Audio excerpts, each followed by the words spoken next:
Hi, you're listening to Pockets, a podcast about finding joy, meaning, and purpose in life's simplest moments. I'm Richmond Camero. Let's dive into today's journey.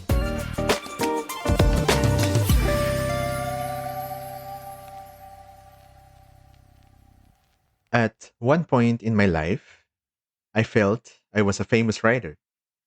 I was a teenager in high school and I was a member of the school paper. The club was mostly writing about news, editorials, and features. So I thought, let's try something different and publish some stories. I wrote a story somewhere between 800 to 1,000 words. Not too long, since it's fighting for space in the paper. For sure, a knight was the main character since I was obsessed with Arthurian legends and Lancelot du Lac back then. There were swords, a princess, and perhaps a dragon. I really can't remember the plot now. What I remember is how people loved it. I had some classmates and schoolmates telling me how they find it interesting. Some were even asking for a sequel. It was one experience where I felt appreciated as a writer. It's also one instance that made me think that if you create something, you have to show it to the world. If I didn't choose to write it and publish it, nobody would be able to read it. But do you really have to? Do you have to always put your work out there? The answer is not a straightforward one. Austin Kleon has a book called Show Your Work, and it literally talks about the benefits of sharing the creative process. He says, share what you love, and the people who love the same things will find you. Telling about your work to the world attracts people with the same interests. It's a way of building your tribe, of connecting to like minded people. As a consumer, I also admire artists that share their thought process. There's vulnerability being shown, and it makes me appreciate the work done behind the finished product. I'm always curious about what's happening behind the scenes, and seeing the process makes me want to follow the artist more. So, yes, there's definitely a benefit of creating for an audience. But there's also a dark side, especially in our internet and social media era. Sharing your work means taking a risk. It means allowing your work to be judged by other people. It means setting the expectations of your audience about the work you'll put out.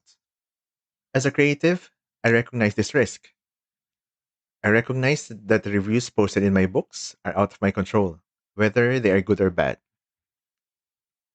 With this, intention matters in the process of creation.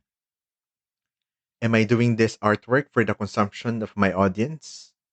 Or am I still learning and discovering this craft?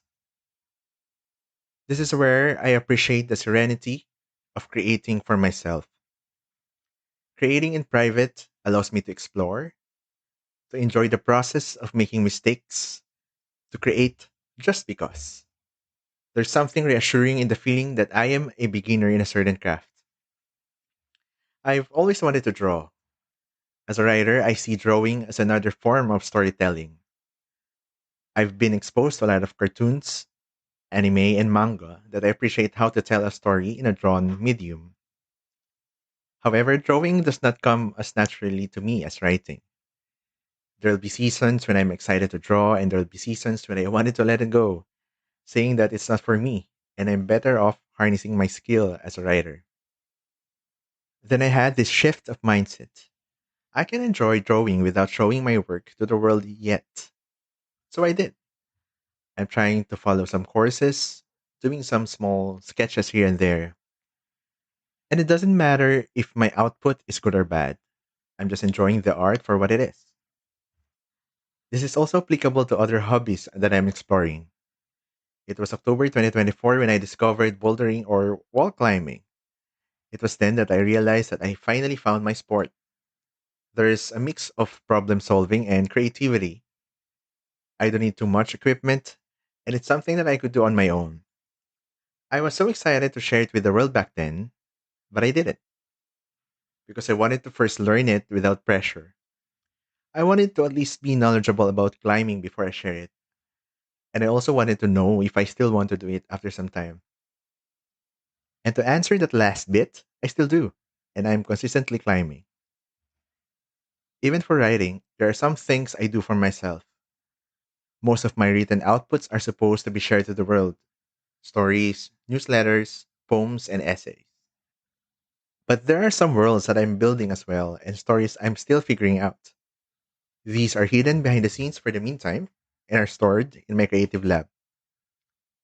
With these examples, how do I decide which ones I share to the world and which ones I keep? As I said earlier, intention is the key. I know there's art that would nurture my audience, those that they will enjoy, those that they can relate to, those works in progress that would make them see how I see things as a creative. And then there's art that would nurture me, the art that satisfies my curiosity, the experiments that I'm still tinkering, the time I spend sharpening the knife before I cut the tree. These are for myself, to feel the creative well. And sometimes, creating for myself is a necessity. It becomes my rest, and it's how I take a pause in the midst of this fast paced and demanding life. It's my escape that for a moment, I'm doing what I like. I'm in my bubble, and I'm creating. In an era where our lives are measured by how others perceive it, may you pursue creating art to water the gardens of your soul. You've been with Pockets. Thank you so much for sharing this space with me. Now go embrace the moments, build your pockets of meaning, and keep curiosity as your guide.